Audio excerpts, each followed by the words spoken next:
Good afternoon, fellow classmates and distinguished lecturer, Ms. Sophia Edwards. My topic today is a controversial issue, but is by no means meant to degrade or pass judgment on anyone. Prostitutes are people too. But for the purpose of this discussion, I would like to focus on female prostitutes.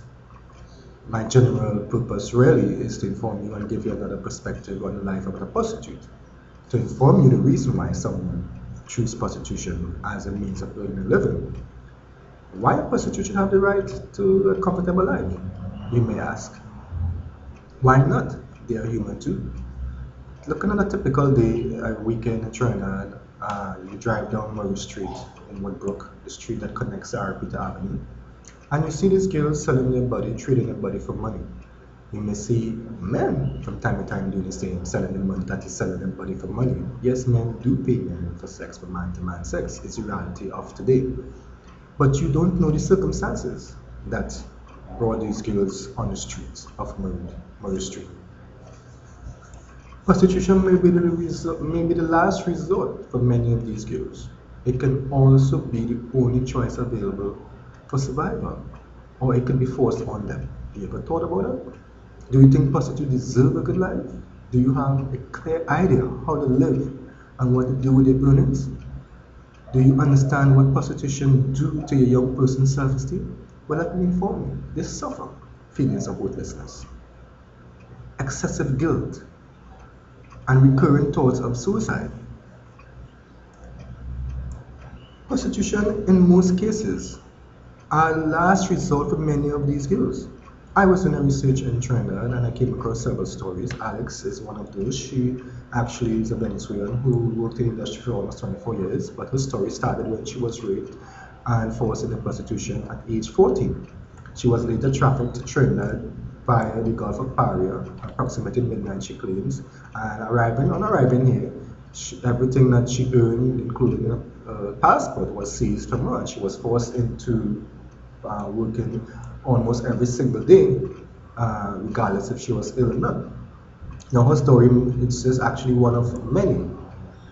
Prostitution can be the only choice available to someone because of economic climate of the country. That's maybe the reason Alex's story is familiar. In an article written in the Newsday, Sex Tourism Drives Illicit Trade, expert says, a story by Susan Shepard, August 2007, Shepard states, it's estimated that in Latin America and the Caribbean, approximately 100,000 women and children are exploited annually for sexual purposes.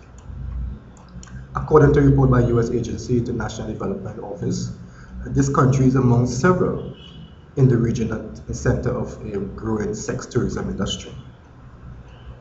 Another scenario that may cause someone into prostitution, it may sad to know, but poverty is one of the driving force that forces these girls into prostitution. A research done in Thailand reveals that parents, poor families with little resources available to them, sell their children as young as young girls as young as 10 to 12 to work on the streets for little as $45.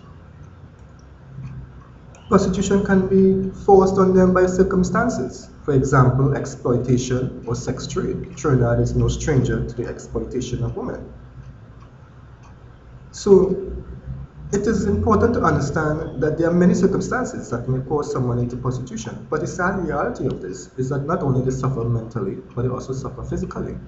They contract numerous sexual transmitted diseases. Reason why, often when a prostitute, I was told, suggests using a condom, the man offers them less money. So there's a greater demand for unprotected sex. Global AIDS is the epidemic, largely because of these men who solicit sex from these women that are HIV positive. In conclusion, not every woman that sells her body for money do it because they love it. Now, I would like to take this story as from a personal perspective. Now, I'm a father of two young, beautiful girls. It would be sad to know that they're adopted and forced into prostitution. So, having that in the back of my mind, I don't want to be one of those people who pass judgment without understanding the circumstances that brought these girls into prostitution. So let's look beyond surface and examine the circumstances that lead someone into prostitution. It's only human that the prostitute should have the right to live a good life. It's only human. And I thank you for your time and I hope I've enlightened you.